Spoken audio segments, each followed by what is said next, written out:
മതസൗഹാർദ്ദ സന്ദേശം ഉയർത്തി അടിമാലിയിൽ ഡിവൈഎഫ്ഐയുടെ ഇഫ്താർ വിരുന്നും സൗഹാർദ്ദ സദസ്സും. ഡിവൈഎഫ്ഐ അടിമാലി വെസ്റ്റ് മേഖലാ കമ്മിറ്റിയാണ് ഇഫ്താർ വിരുന്നൊരുക്കിയത്. അഡ്വക്കേറ്റ് എ രാജ MLA പരിപാടി ഉദ്ഘാടനം ചെയ്തു.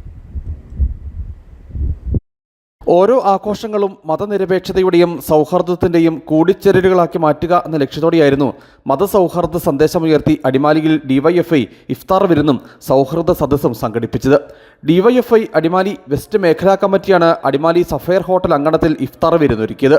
അഡ്വക്കേറ്റ് എ രാജ MLA പരിപാടി ഉദ്ഘാടനം ചെയ്തു. നമ്മളെ സംബന്ധിച്ചിടത്തോളം ഈ കേരളത്തിൻ്റെ മണ്ണ് എന്ന് പറയുന്നത് ഇത് മത സൗഹാർദ്ദ മണ്ണാണ്.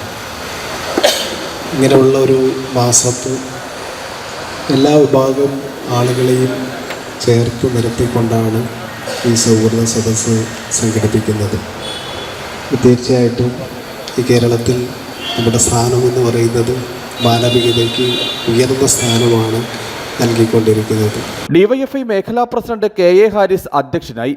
ടൗൺ ജുമാ മസ്ജിദ് ചീഫ് ഇമാം ചടങ്ങിൽ ഇഫ്താർ സന്ദേശം നൽകി. CPM സംസ്ഥാന സെക്രട്ടേറിയറ്റ് അംഗം KK Jayachandran, Adimali panchayat president Babu P Kuriakose, SNDP ശാഖാ president advocate Naiju Ravindranath, secretary Babu Krishnankutty, TK Shaji, Chandy P Alexander, Koya Ambatt, Anas Koyan, Shaji, CS Sudheesh, Vishnu Muraleedharan എന്നിവർ സംസാരിച്ചു. നിരവധി പേർ ഇഫ്താർ വിരുന്നിന്റെ ഭാഗമായി. News bureau, Adimali.